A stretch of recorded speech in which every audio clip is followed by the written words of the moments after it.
नमस्कार साथियों, आप सबका पुनः स्वागत है श्रद्धा वेद पुराण में। तो आज हम लोग डिस्कस करेंगे श्रीमद् भगवद गीता अध्याय 11 श्लोकार्थ 8। इससे पहले हम लोगों ने अध्याय 1 से 10 तक सभी श्लोकार्थ सरल हिंदी भाषा में दोनों ही चैनल श्रद्धा एस्ट्रो ज्योतिष, श्रद्धा वेद पुराण में अपलोड कर दिए हैं। आप में से कोई भी व्यक्ति भगवद गीता को सरल हिंदी भाषा में समझना चाहता है, आप हमारे चैनल में आएँ जहां आपको 700 के 700 श्लोकार्थ मिल जाएंगे। तो भगवान यहाँ अर्जुन को इस श्लोक के माध्यम से अपने विराट स्वरूप को क्यों नहीं देख सकते हैं वो बात यहाँ रखते हैं।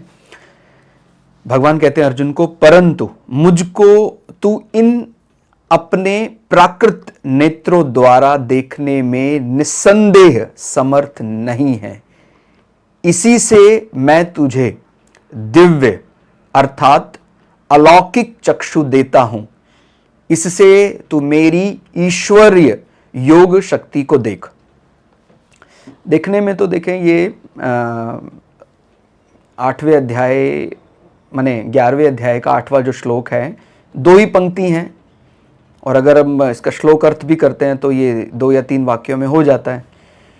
लेकिन इसमें क्या क्या गूढ़ता छिपी हुई है वो तो जैसे आप लोग में से जो भी लोग हमारे पुराने अध्याय पढ़कर आए हैं वो समझ रहे होंगे कि कई गूढ़ता है जो पूरे दिन जब मनन करते हैं और ज़्यादा तब समझ में आता है कि मुझको तू इन प्राकृत नेत्रों द्वारा निस्संदेह देखने में समर्थ नहीं है।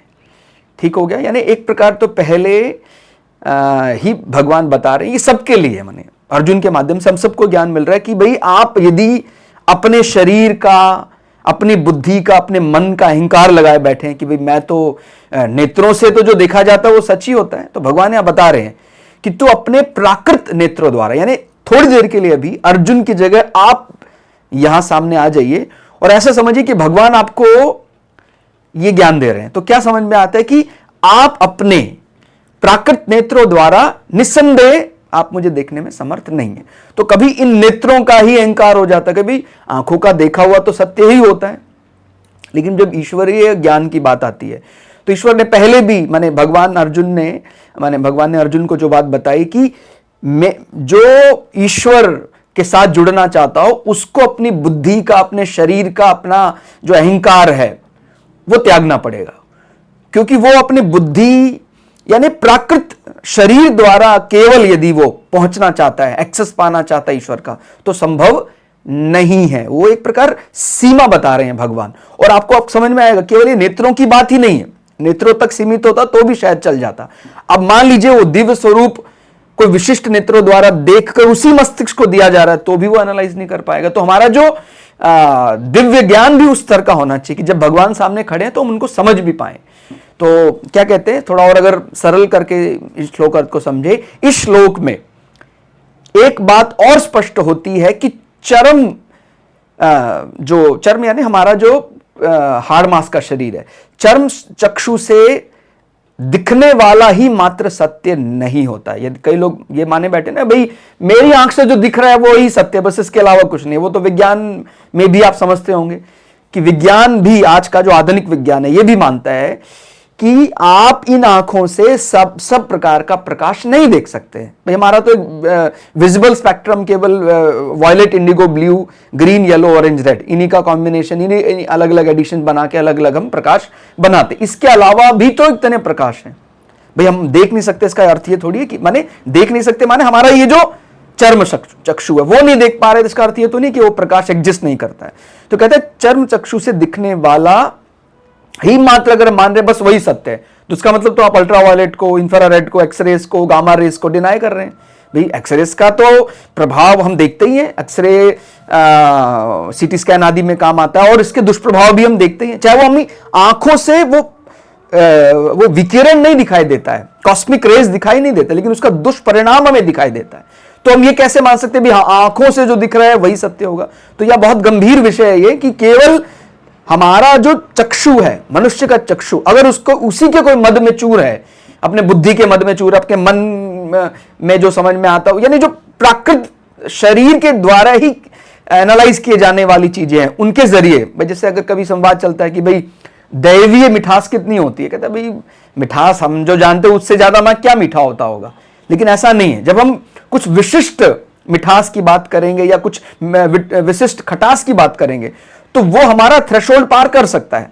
भाई हम मीठा माने बैठे हैं कि भाई फ्रक्टोज सबसे ज्यादा मीठा होता है, या सिंथेटिक शुगर सैकरीन सबसे ज्यादा मीठा होता है। लेकिन अगर कोई और डायरेक्टरी है, कहीं और दिव्य भगवान ज्ञान की बात करें तो वो हमारे बुद्धि में नहीं समा पाएगा। इसलिए इसके लिए भी ओपन रहना चाहिए कि हमारा ये शरीर एक प्रकार से उसकी तुच्छता को बता रहा है कि भाई आपका ये नेत्र इज नॉट एलिजिबल, वो देखने के लायक ही नहीं है। तो इसलिए ये बात सबके मन में होनी चाहिए कि चाहे मैं संसार का कितना ही ज्ञानी पुरुष हूं, मेरा एक थ्रेशोल्ड है, मेरी सीमा है। मैं मनुष्य शरीर में रहते हुए यदि मैं अपनी सीमा का उल्लंघन, देखिए कृपा से तो हो जाता है, वो वही उल्लंघन नहीं होगा, वो कृपा से भगवान स्वयं दे देंगे। लेकिन अगर आप अपने अहंकार में चूर है कि मैं तो देख लूंगा, तो संभव नहीं है। तो ये बात यहां स्पष्ट हो जाती है कि भाई केवल इस चर्म चक्षु से दिखने वाला ही मात्र सत्य नहीं होता है। यह मानव नेत्र की असमर्थता को भी बताता है कि कितना असमर्थ है, कि वो विजिबल लाइट विबग्योर तक ही सीमित है, ना तो इंफ्रारेड, ना उसके नीचे वाले, ना अल्ट्रावायलेट, ना उसके ऊपर वाले, कि अपने को कितना फिर भी ज्ञानी मानने वाला मनुष्य यह नेत्र कुछ नहीं दिखा सकता है। वो अपने आप को कितना ज्ञानी मानता है, लेकिन जब वो उस प्रकार की लाइट्स आएंगी वो देख ही नहीं सकता है। उस लाइट में कोई विजिबल रेंज है, वो कुछ नहीं देख सकता है। ईश्वर की कृपा होने पर हम वो दृश्य और रूप भी देख सकते हैं जो वास्तविकता है, ईश्वरीय है, अलौकिक है। ठीक हो गया। तो वो चीज यहां पर एक तो स्पष्ट हो जाती है। आगे और क्या समझ में आता है, मनुष्य की बुद्धि और चक्षु, यानी अब यहां पर बुद्धि को भी शामिल करना ठीक रहेगा, क्योंकि जब दिव्य रूप की बात आती है, भाई अगर हम किसी रूप को देखने के लिए तैयारी नहीं है अपने इस बुद्धि के स्तर को, हमारा बुद्धि का यानी जो विवेक है वो ऐसा है ही नहीं, तो अगर हमें आगे कोई सिग्नल जा भी रहा है दिव्य चक्षु से तो भी हम समझ नहीं पाएंगे। थोड़ी देर के लिए इसको ऐसा समझना है कि मात्र दिव्य चक्षु नहीं, उसको एनालाइज करने का भगवान ने दिव्य ज्ञान भी अर्जुन को एक प्रकार प्रदान किया, ताकि वो एनालाइज भी कर पाए कि इस प्रकार का तो हमने ना कभी देखा ना सुना इस प्रकार का। तो मनुष्य की बुद्धि और चक्षु की सीमा है। प्राकृत होने के कारण यह बुद्धि और चक्षु केवल प्रकृति की तुच्छ कार्य को ही देख और समझ सकते हैं। अर्थात प्रकृति के मनुष्य, पशु, पक्षी आदि ये सब जो रूप हैं उनके भेदों को तथा धूप, छाया, सुख, दुख, सांसारिक मिठास, जैसे मैंने बताया कि संसार का जो सीमा है, मिठास तो कहते हैं इतना हो सकता है, फ्रुक्टोज, सक्रोज, सैकरीन, ये सब, ये इससे ज्यादा लेवल और क्या हो सकता है, कड़वापन आदि है। ऐसा भी स्वाद हो सकता है जो आपने कभी सुना ही ना हो। ठीक हो, हम बोलते हैं ना कड़वा का ये होता है, ये कसैला होता है, ये तीखा होता है, ठीक है, आदि रूपों को समझ और देख सकते हैं। परंतु वे मन, बुद्धि, इंद्रियों से अतीत मेरे रूप को देख और समझ नहीं सकते। तो ये बात समझ में आती है कि मेरा जो स्वरूप है परमात्मा का, वो इस सांसारिक बुद्धि, मन, इंद्रियों से वो नहीं देखा जा सकता है। उसके लिए तो मेरी ही कृपा की आवश्यकता पड़ेगी। ठीक हो गया। तो यहां पर ये बात समझनी कि अर्जुन देख रहे हैं मात्र अपने चर्म चक्षु से, ऐसा नहीं। अर्जुन भगवान के जरिए ही भगवान को देख रहे हैं। भगवान ने ही उनको वो दिव्य चक्षु दिया, उनके बिना तो वो नहीं देख सकते थे, ना समझ सकते थे। ठीक हो गया। तो ये आपको हमारी सीमा समझ में आ जाती है कि भाई अगर कोई अपने मद में चूर है, अपने बुद्धि के अहंकार में चूर है, इसका लेकिन ये अर्थ भी आप हम सबको नहीं लगाना है कि हमें प्रयास भी नहीं करना है। भाई बिल्कुल हमें आध्यात्म के भी चरम को पाना है। और हमें जो ये आधुनिक समय है इसका भी कहीं ना कहीं वो है। तो देखो, ईश्वर की कृपा के बिना क्या आधुनिकता आ सकती है क्या? यानी ईश्वर का अनुशंसा ना हो तो क्या कलयुग आ जाएगा? आ ही नहीं सकता है। उनकी मर्जी के बिना तो एक पत्ता नहीं हिल सकता। हम कैसे मान लें कि भाई ये आज ये AQI का लेवल जो आ गया, ये सब अपने आप हो रहा है? ये कैसा दुस्साहस है? वो व्यक्ति कैसे आगे आ सकते हैं? ईश्वर के कारण ही सतयुग और ईश्वर के कारण ही द्वापर, त्रेता, कलयुग आया है। तो हमें एक मन में सॉफ्ट कॉर्नर सभी युग के लिए, सभी व्यक्ति विशेष के लिए रखना चाहिए। ठीक हो गया कि ईश्वर की सहमति, ईश्वर की एक प्रकार से अनुशंसा से ही वो आया है। जिस प्रकार आपने ये संवाद सुना होगा, जब कलयुग का प्रवेश हो रहा था शरीर रूप में, तो फिर राजा परीक्षित के सामने कलयुग पड़ गए। तो परीक्षित ने पूछा आप कौन है? कहता भी मैं इस प्रकार से कलयुग हूं और अब द्वापर का समय समाप्त हो रहा है। तो परीक्षित ने कहा कि मैं आपका समूल नाश कर दूंगा, मैं ऐसा बाण मारूंगा आपको, आपका ये युग ही समाप्त हो जाएगा। तो कलयुग ने कहा कि अगर आप इस प्रकार से आप कह रहे हैं, क्योंकि मैं तो महाकाल की सहमति से आया हूं और मैं हर बार इसी प्रकार से आता हूं, अगर आप इस प्रकार का बोल रहे हैं, इसका मतलब हो सकता है शायद कहीं आपका समय तो नहीं पूरा होगा, क्योंकि मेरा समय तो मुझे भगवान ने दिया है, मेरा तो जो समय की सीमा है मैं उसी समय पर ही आया हूं। तो यह बात ध्यान रखनी, इसलिए कभी भी हमें ऐसा कोई दुराग्रह नहीं करना है कि भाई कलयुग तो बहुत खराब होता है, कलयुग भगवान चला क्यों नहीं जाता, आपने कलयुग को क्यों बनाया। अरे वो भगवान ने एक सृष्टि की रचना का जो भी क्रम है उसके क्रम में वो, और कलयुग के कई ऐसे विशिष्टता हैं, कई ऐसी खूबियां हैं जो आपने और अलग अलग ग्रंथों में पढ़ी होंगी। तो इसलिए किसी युग को कोसने की बजाय हम अपने टाइम टेबल को, अपने चरित्र को और ज्यादा सुदृढ़ करें, सुधारें तो ज्यादा ठीक रहेगा। ठीक हो गया। तो ये जो आधुनिक विद्या की बात मैं कर रहा था, आधुनिक विद्या को भी अच्छे से जानने की कोशिश करनी है। इसका अर्थ ये नहीं कि हाथ पे हाथ धरे बैठे रहना है कि भाई ये विज्ञान का ज्ञान क्या दे दिया, ये तो आसुरी विद्या है। अरे सुर असुर दोनों ही विराट स्वरूप में दिख रहे हैं। तो अब इसलिए हम यहां पर अब बचने का कोई वो नहीं है तरीका, जैसे कोई लोग बच जाते हैं कि नहीं सत्व है वो, रज भी है, तम थोड़ी है वो, तम भी है वो, लेकिन उस तम का किस प्रकार से व्यक्ति को उसको दृष्टि कैसी रखनी है वो समझना है। यहां पर तम का कैसे व्यक्ति सदुपयोग कर सकता है वो समझना है। ठीक हो गया। तो ये परंतु वे मन बुद्धि इंद्रियों से अतीत मेरे रूप को देख और समझ नहीं सकते। आगे यहां दिव्य चक्षु का अर्थ केवल चक्षु से ना होकर दिव्य समझ से भी है, ताकि वह अतीन्द्रिय अलौकिक असीमित रूप को देखने का सामर्थ्य पा सके। ठीक हो गया। अगर वो समझ ही नहीं होगी तो केवल आंखों से भी क्या ही हो जाएगा। ठीक हो गया। तो ये मैंने, जैसे हम बोलते हैं ना भाई, मैंने एक शरीर में एक अतिरिक्त अंग लगा दिया, मान लीजिए मैंने, मेरे 2 हाथ हैं, अभी एक हाथ मैंने अतिरिक्त लगा दिया, लेकिन उस हाथ को कंट्रोल करने के लिए नर्व सेल, न्यूरॉन्स नहीं है, तो वो कैसे बॉडी एनालाइज करेगी। तो इसीलिए वो उसका भी मैंने वो एक प्रकार का दिव्य ज्ञान भी भगवान ने दिया कि आप उस रूप को समझ पाए। ठीक हो गया। इस श्लोक का अर्थ से बात स्पष्ट होती है कि ईश्वर की योग शक्ति ने कैसे इस ब्रह्मांड को अलग अलग व्यक्ति के लिए अलग अलग रचा हुआ है। तो ये बात भी समझ में आती है कि भाई उसका भगवान सामने भी खड़े होंगे तभी भी उसको नहीं दिखेंगे। ठीक हो गया। क्योंकि उसका वो विजिबल स्पेक्ट्रम ही उतना ही रेंज है उसका, वो तो दूसरे लाइट देख ही नहीं सकता है। सामने खड़े हैं, किसी को दिखे हैं, किसी को नहीं दिखे हैं। अब भगवान ने कृपा कर दी, भगवान को किसी का भय थोड़ी है कि भाई इससे मैं डरता हूं। अरे वो सबके सामने आता है, रोज आता है, किसी को दिखता है, किसी को नहीं दिखता है। अब ये भी यहां पर स्पष्ट करना है कि भाई वो बात चल रही है, ये कोई कल्पना नहीं है। यानी भगवान उपदेश दे रहे हैं युद्ध स्थल पर, और लोगों को लग रहा है, सबको लग रहा है कि ये कुछ देर के लिए खड़े, कुछ मिनटों के लिए खड़े, बाद कुछ चर्चा हुई है तो, और वहां पर उन्होंने विराट स्वरूप दिखा दिया। और वो विराट स्वरूप इतनी बड़ी सेना है, क्या उनको नहीं दिखेगा क्या? माने ये जिसको आजकल लोग बोलते हैं ना भाई ये प्रैक्टिकल अप्रोच नहीं। अरे भाई आपका जो रेंज है प्रैक्टिकलिटी का, वो रेंज वहां खत्म हो जाता है। इसीलिए अपनी बुद्धि का, अपना जो अहंकार है किसी को चक्षु का, देखने का, वो अहंकार समाप्त करने पर ही हम ईश्वर को, परमात्मा को पा सकते हैं। ठीक हो गया। तो ये बात भगवत गीता से हमें स्पष्ट हो रही होगी कि विराट स्वरूप दिखा दिया, और जिसके पास, जैसे अर्जुन को भगवान ने कृपा कर दी, और संजय जो हैं उन पर एक प्रकार से वेदव्यास की कृपा हो गई, इन कारण से वो देख पा रहे हैं, और बाकी और देवता लोग वहां देख रहे हैं। लेकिन वहां वो रूप सबको नहीं दिख रहा है। तो ये बात समझनी, सेना में वहां इतने सैनिक है, इतने योद्धा हैं, क्या वो सबको वैसा रूप दिखा विराट स्वरूप? नहीं, ऐसा नहीं दिखा। तो यहां पर एक बात और स्पष्ट होती है कि योग शक्ति ने कैसे इस ब्रह्मांड को अलग अलग व्यक्ति के लिए, ठीक हो गया, अलग अलग रचा हुआ है।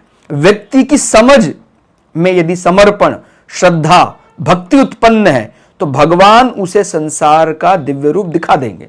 और व्यक्ति अपने, क्योंकि व्यक्ति का अलग अलग है, कितना समर्पण है, कितनी श्रद्धा है, कितनी भक्ति है। अगर उसका समर्पण पूरे उच्च स्तर का है, श्रद्धा अच्छी है, भक्ति भाव में लीन है, तो वो उसको विराट स्वरूप, या कह सकते हैं उसका जो विजिबल रेंज है वो भगवान बढ़ा देंगे। वो विबक्योर से ज्यादा का भी उसको स्पेक्ट्रम दिखाई दे रहा है, वो समझ पा रहा है विराट स्वरूप को। और यदि ये यानी इस प्रकार का पहले भी महाभारत में ऐसा आपने पढ़ा होगा कि कैसे जब भगवान शांतिदूत बनकर गए श्री कृष्ण, तो राजसभा में, धृतराष्ट्र की राजसभा में भी भगवान ने अपना दिव्य स्वरूप दिखाया, लेकिन वो स्पेक्ट्रम जो विजिबल रेंज था वो केवल उन समर्पित और श्रद्धावान और भक्त लोगों को ही मिला। यानी भीष्म पितामह देख पाए, गुरु द्रोणाचार्य देख पाए, ठीक हो गया, तो विदुर जी देख पाए। तो इस प्रकार से वो जो समर्पित हैं, तो अपने को कैसा बनना पड़ेगा यदि हम विराट स्वरूप परमात्मा को समझना चाहते हैं। तो आप कितने, मैंने बताया बात, कभी भी भगवान ये नहीं कह रहे कि संसार को ना जानो। आप संसार को यानी अकर्मण्य नहीं होना है कि भाई कर्म करके क्या मिलेगा। भगवान ने बोला संसार में तो कुछ रखा नहीं है, मुझे समझना है, मुझे समझना है, लेकिन जो चाबी मिलेगी समझने की वो संसार में जब कर्मयोगी बनेंगे तभी मिलेगी।